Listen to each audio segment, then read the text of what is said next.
আমাদের দেশে সাইবার নিরাপত্তা স্ট্যান্ডার্ড খুব হাই না, কারণ আমাদের দেশে এত ক্লোজলি হেল্ড একটা সোসাইটি।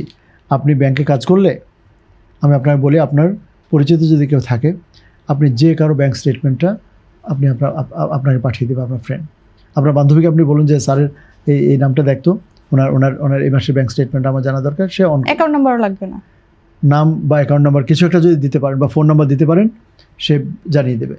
কিন্তু তার মানে এথিক্যাল, আমাদের এখানে ethical standard is very low. আমরা মনে করি তখন নট যে আমরা অন্যায় করছি, অন্যায়কে অন্যায় মনে করি না, মনে করছি আমি হেল্প করছি।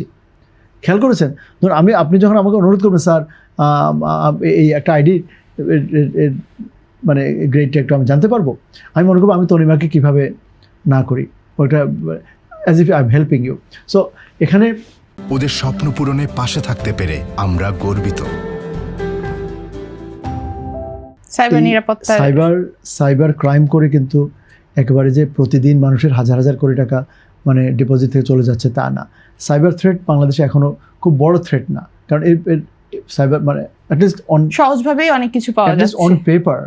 আমরা এমন কোনো নিউজ দেখি না। আপনি খুব কি দেখেন যে পাসওয়ার্ড ইয়ে করে মানে ডিপোজিটরদের টাকা পয়সা নিয়ে গেছে, এখন সে হাকার করছে, অথবা লকার খুলে কেউ তার অর্নামেন্টস নিয়ে গেছে, খুব কম দেখা যায়। সো আমার মনে হয় এটা চাইতে বড় যেটা আমি ভাবছি যে আমরা এখানে বোধহয় ঘোড়ার আগে গাড়ি জুড়ে দিচ্ছি। বাংলাদেশে এডুকেশন, বাংলাদেশের মানুষ এখনও মেজরিটি মানুষ তারা টেকনিক্যালি ওরিয়েন্টেড না। আমরা বলি আর কি সে শিক্ষিত, মানে সে নামটা সই করতে পারে। কজন আসলে কম্পিউটারে বসে কিবোর্ড ইউজ করে একটা মেসেজ টাইপ করতে পারবে, তাই না? একটা বাক্য ঠিকমতো লিখতে পারবে ইংরেজিতে বা বাংলায়, কজন শুদ্ধ বাংলা লিখতে পারবে? আমার মনে হয় না যে সংখ্যাটা খুব বেশি হবে।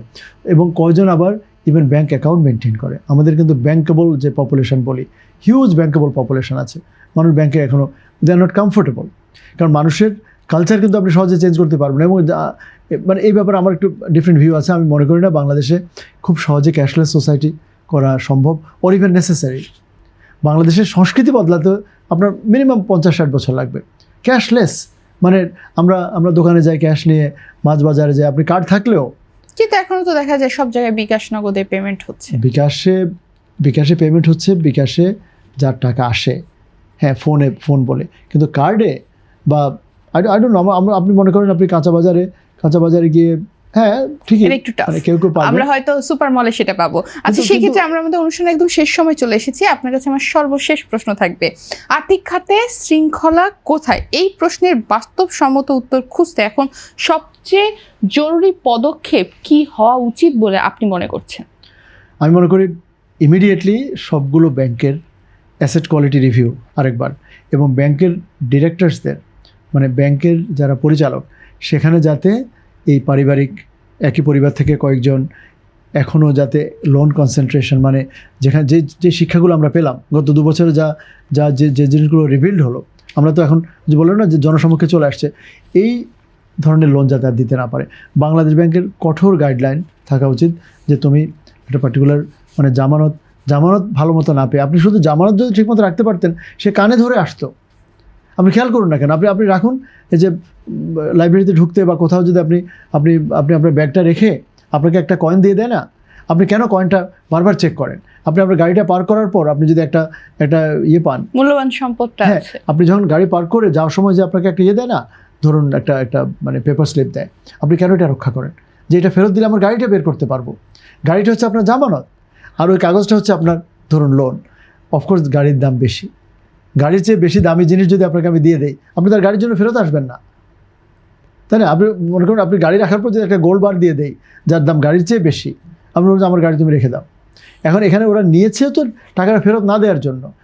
একটা তারা তেলের কারখানা দেখিয়েছে, একটা সয়াবিন কারখানা আপনার সামনে দেখিয়েছে যে এই কারখানার আমি বিএমআরই করব, এই যে working capital loan, balancing, modernisation, reconstruction, expansion, এগুলো রিঅর্গানাইজেশন, এক্সপেনশন, তো বিএমআরই বলে। এখন বিএমআরির কথা বলে আপনার সামনে সুন্দর বিভিন্ন ভালো গ্লসি পেপারে একটা লোন প্রপোজাল দিলাম, আপনি বলেন স্যার হ্যাঁ লোন প্রপোজাল দিন, আপনার লোন দেখি অ্যাপ্রুভ হয় কিনা। তো ওরা জানে যে কত টাকার মানে কারখানা, সেখানে ভ্যালুয়েশন বাড়িয়ে দিলাম। আপনি আর আমি যদি দুজন রাজি থাকি যে আমার বাড়ির দাম, আপনি 5 কোটি টাকার বাড়ি, আপনি 20 কোটি ধরে নেবেন, তাহলে তো আর বাধা দেয় কি? আপনি 20 কোটি ধরে আমাকে 16 কোটি টাকা লোন দিয়ে দেবেন, তাই না? সো এই জামানতের পরিমাণ মানে জামানতের কোয়ালিটি এটা ঠিক রেখে লোন যদি দিতে পারে, যার কাছে লোন দেয় সে নিজে কানে ধরে আসবে আপনার লোনটা দিয়ে, কারণ তার তো জামানত উদ্ধার করতে হবে।